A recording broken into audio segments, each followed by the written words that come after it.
Hello बच्चों, बात करते हैं एक टॉपिक की जिसकी रिक्वेस्ट मेरे पास बहुत बार आ रही है बच्चों की, कि जो आपका एक प्लांट ग्रोथ वाला चैप्टर है उसमें कुछ ग्रोथ मॉडल्स दिए हैं, और एक आपका है क्लास 12 के अंदर ये ऑर्गेनिज्म एंड पॉपुलेशन वाला चैप्टर, इसके अंदर भी एक्सपोनेंशियल ग्रोथ, लॉजिस्टिक ग्रोथ दिया है। प्लीज़ इनको कंपेयर करा दीजिए। तो देखो बेटा, ये आपका ग्रोथ रेट है, इसमें आपके दो तरह के रेट्स हैं, अरिथमेटिक एंड ज्योमेट्रिक। ध्यान से सुनिएगा। अरिथमेटिक में क्या होता है, हर साल कह रही हूँ, एक सेल जो है जब वो डिवाइड करता है तो उससे दो सेल बनते हैं, और वो दो सेल में से एक ही सेल आगे डिवीजन में जाता है, बट दूसरा सेल डिफ्रेंसिएशन में चला जाता है, वो डिवाइड नहीं करता।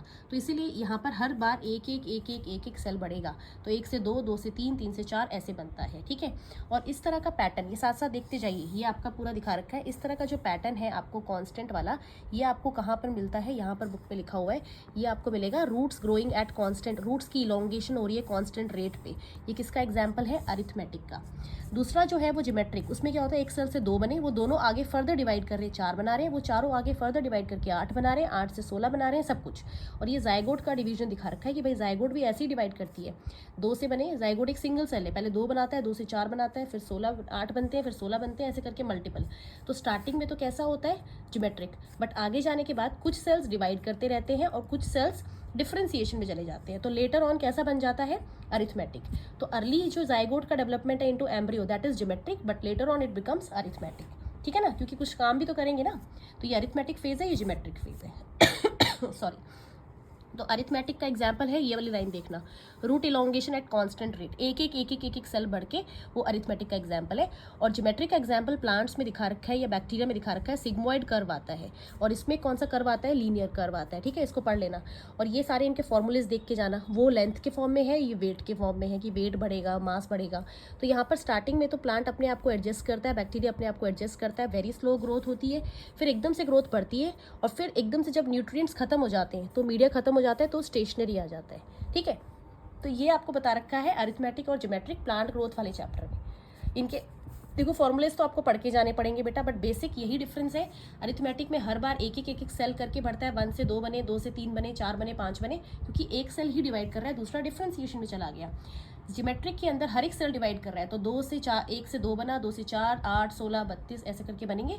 और जाइगोट का अर्ली डेवलपमेंट कैसा है, ज्योमेट्रिक, और later on it becomes arithmetic. उसके बाद आते हैं क्लास 12 का जो आपका पार्ट है ऑर्गेनिज्म एंड पॉपुलेशन वाले चैप्टर में। इसके अंदर आपको कुछ ग्रोथ मॉडल्स दिए, एक्सपोनेंशियल एंड लॉजिस्टिक। एक्सपोनेंशियल तब होता है जब रिसोर्सेज बहुत ज़्यादा है, अनलिमिटेड फूड है, उस टाइम पर ऑर्गेनिज्म क्या करता है, ग्रोथ करता रहता है, बढ़ता रहता है। अपनी ग्रोथ कैसे दिखाएगा, जे शेप्ड। ठीक है। और जे शेप मतलब कोई रुकावट ही नहीं है, वो बढ़ रहा है, बहुत आराम से बढ़ रहा है, कोई रुकावट ही नहीं है, क्योंकि फूड अनलिमिटेड है, वो कितना भी अपना नंबर बढ़ा सकता है। और जो दूसरा मॉडल है लॉजिस्टिक, ये होता है जब रिसोर्सेज लिमिटेड है, तो लिमिटेड होने की वजह से एक लिमिट तक ही बढ़ सकता है, उसके बाद तो रिसोर्सेज खत्म हो जाएंगे, कंपटीशन डेवलप हो जाएगा। तो इसके केस में वही वाला ग्रोथ आएगा, लैग फेस, लैग, लॉग, और वो है ना, सिग्मोइड कर्व। बट जहाँ पे अनलिमिटेड फूड होता है वहाँ पे जे शेप्ड आता है। तो ये आपको याद रखना पड़ेगा, ये आपका जे शेप्ड है फॉर एक्सपोनेंशियल, ये आपका सिग्मोइड है फॉर किसके लिए, लॉजिस्टिक के लिए। और नेचर में ज़्यादा कौन सा रियलिस्टिक है, ज़्यादा कौन सा मिलता है, लॉजिस्टिक ही, क्योंकि ऐसा कोई नेचर में ऐसे कोई जगह ही नहीं है जहाँ पे अनलिमिटेड चीज़ें हो, हर चीज़ कहीं ना कहीं कुछ ना कुछ तो कंपटीशन है ही। और यहाँ पे फिर आपको ये बता रखा है कि एक कैरिंग कैपेसिटी होती है, हर एक इकोसिस्टम की एक एबिलिटी है कि वो कितने मैक्सिमम ऑर्गेनिजम्स को होल्ड कर सकता है। उसके जैसे कि एक इकोसिस्टम 100 ऑर्गेनिजम्स को होल्ड कर सकता है, तो अगर 101 ऑर्गेनिज्म उसमें आ गया तो वो फिर कंपटीशन क्रिएट करेगा। पर एक्सपोनेंशियल के केस में क्या है, कोई कंपटीशन नहीं है, रिसोर्सेज अनलिमिटेड है, स्पेस अनलिमिटेड है, अपना नंबर बढ़ा रहे हैं, इसलिए जे शेप्ड कर्व है, और इसमें सिग्मोइड कर्व होगा, ये वाला। तो वो अरिथमेटिक एंड ज्योमेट्रिक पैटर्न थे, ग्रोथ रेट्स थे, ये मॉडल्स हैं।